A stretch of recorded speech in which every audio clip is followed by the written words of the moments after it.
had to go to the cops after a date from a dating app. I'm in real danger. Okay, so it all started super normal, like almost boring. Just grabbing coffee with this guy I met at some bar. We ran into each other totally by chance. He was with his buddies, I was with family. He seemed chill, talkative, maybe a bit too smooth, you know? At some point, he comes over, flashes this big grin, and slips me his number on a napkin. I wasn't really planning to do anything with it, but I kept it anyway. A couple days later, I'm like, why not?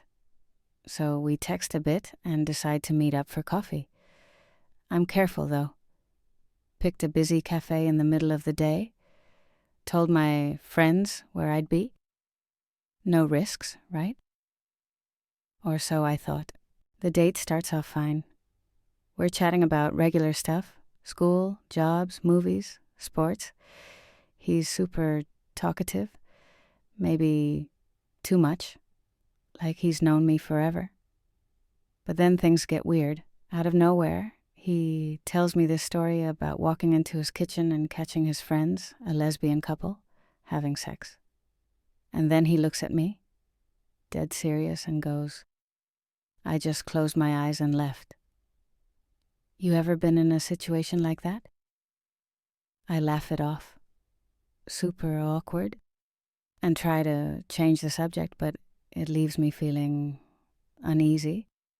Something about his tone just didn't sit right. Then he starts going on about himself, and he won't stop. I try to get a word in, but he just talks over me like my thoughts don't even matter. And his stare, it gets intense, like he's trying to see right through me, creepy. At some point he's like, hey, wanna come over to my place? We can watch basketball. I shut that down quick, saying I've got stuff to do. But he pushes. Come on, I really like you. I thought you'd want to keep the night going. I say no again, firmer this time. He gets this edge to his voice. Why not? I don't get it. We're having a great time. That's when my gut starts screaming at me to get out. I tell him I've got to go, pay for my coffee, and head out. He follows me, still trying to convince me. Let's just take a walk in the park nearby. I say no. He's practically begging now. I'll do whatever you want, just don't leave. I'm speed walking at this point, trying not to look at him. When I get to my car, he's standing across the street, yelling after me. You're making a mistake. We could have been something. I jump in, slam the door, and peel out, avoiding my rear view mirror. But that was just the start. When I get home, my phone starts blowing up. Texts, one after another. At first, it's stuff like, you get home okay? Want to meet up again? Then it's, you're so special. I can't stop thinking about you. Then calls. 1, 2, 3. I don't pick up. He sends a video, him on his couch, watching basketball, saying how much he wishes I was there. We're perfect for each other, he says, staring into the camera like I'm right in front of him. It gives me chills. I text him back. Look, I'm not interested. Please stop contacting me. I figure that'll do it. Nope. He either didn't get it or didn't want to. The texts keep coming. You're just scared. Give me a chance. I know you felt something too. Calls every 5 to 10 minutes. I block his number, then he starts calling from other numbers, messaging from new accounts. Night, morning, middle of the day. Nonstop. I start getting scared, like really scared. This guy's obsession has no limits. He's texting stuff like, I'll change for you. Just talk to me. Then, you can't treat me like this. I know there's something between us. And even if you tell me to go away, I'll disappear forever. So I write, go away. Please. Stop. He doesn't. I stop sleeping. I can't eat. I'm sitting at home, jumping at every noise. checking the locks 3 times before bed, peeking out the window, convinced he's gonna show up any second. I realize this isn't just annoying, it's stalking. A week later, I go to the cops. They listen, take me seriously. I show them everything: screenshots, call logs, videos, voice messages. All I have is his name, let's call him Mike, and his number. But they say it's enough to log a threat.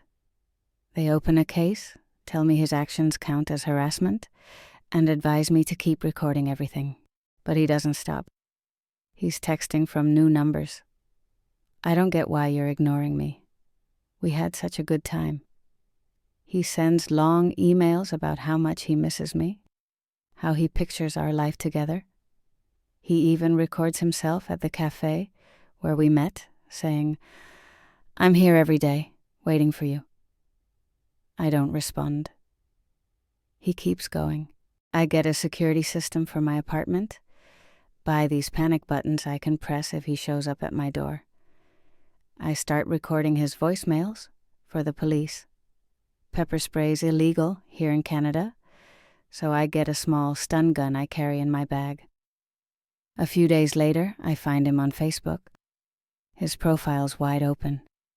Tons of posts, pics with friends. I send the link to the cops. After that, he slows down a bit, but he doesn't vanish. I change my number, delete any mutual contacts, stop telling people where I live, but the fear sticks with me.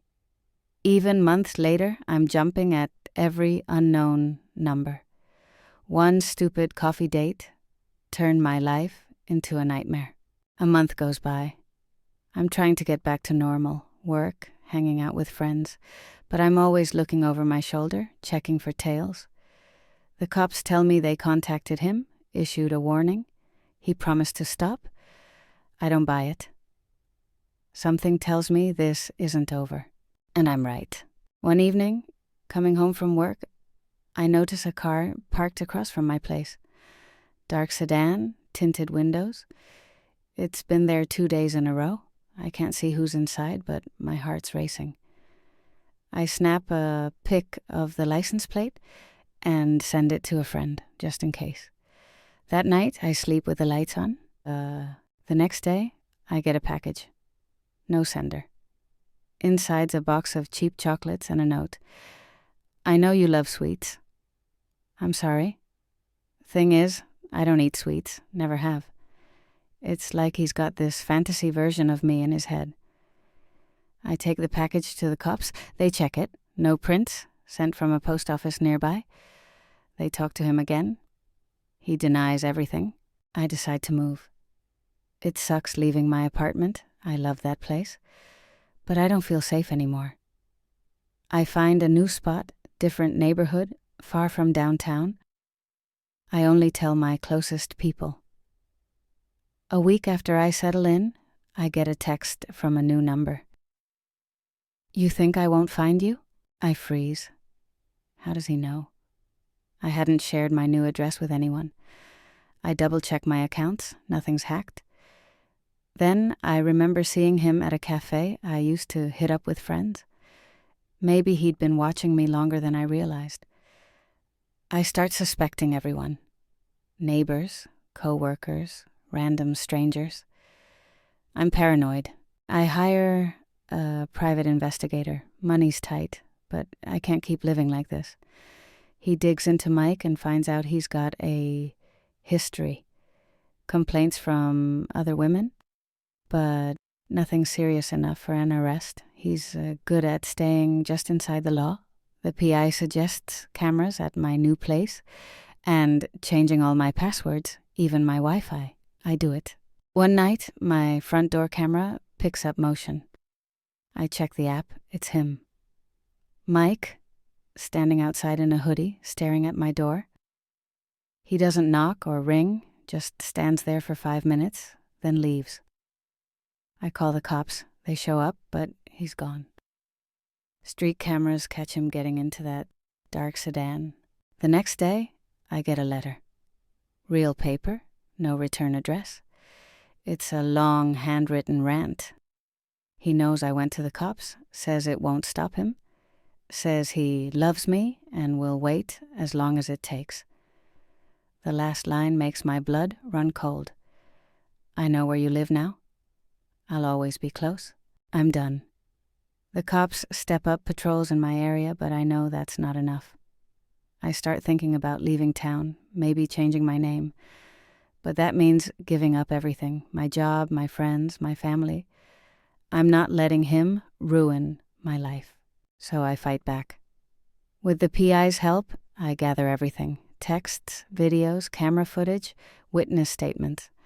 I file for a restraining order. It's a long process, but a month later, the judge grants it. Mike can't come within 500 meters of me, can't call or text. Breaking it means jail time. It seems to work. The messages stop, the calls stop. I start to breathe easier. But one day, leaving the grocery store, I see him across the street, just staring. Not moving, not talking, just watching. I call the cops. They pick him up for violating the order. At the station, he's crying, saying he just wanted to see her.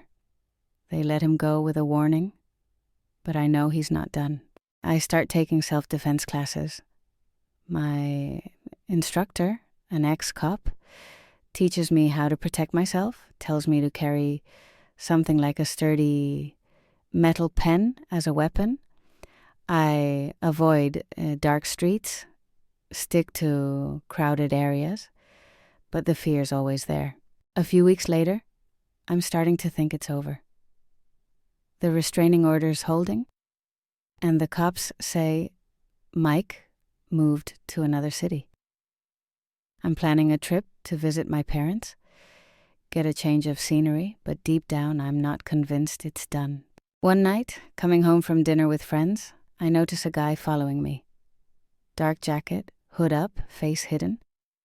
I grip my pen, speed up, and head for a busy 24/7 convenience store.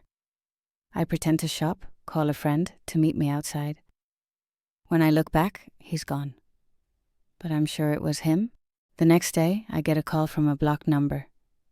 Some guy with a low voice and a slight accent says, "You think he's gone?" He's never gone. Then he hangs up. I report it to the cops, but they can't do much without more info. I send the recording to my PI. He thinks Mike might have paid someone to scare me, or maybe it's one of his buddies messing around. It's no joke to me. It's a threat. I get serious. I install cameras in my building's hallway, get a panic button system that calls the cops instantly. I sign up for harder self-defense classes, ones where they simulate attacks. I want to be ready for anything. Then another package shows up. Flowers this time, no note, no sender. But they're white lilies, the ones I mentioned in passing on our date. It's his way of saying he remembers everything. I toss them, but take pictures for evidence. I start a journal, logging every weird thing that happens. It keeps me sane. One night, the camera catches someone else. Not Mike, a bigger guy with a neck tattoo. He leaves something at my door and bolts. I wait till morning, call the cops. It's a box with a photo of me walking down the street, totally unaware. On the back it says, "You're never alone." The cops take it as evidence, but I'm shaking. Someone's watching me and Mike's not working alone. The PI digs deeper and finds out Mike's part of this creepy online group called the Rejected Guys Club. They share info on women who wronged them, swap ideas on how to teach them a lesson. Some are just losers, but others, like Mike, go too far. The PI thinks he hired someone from the group to keep scaring me while he stays clean for the restraining order.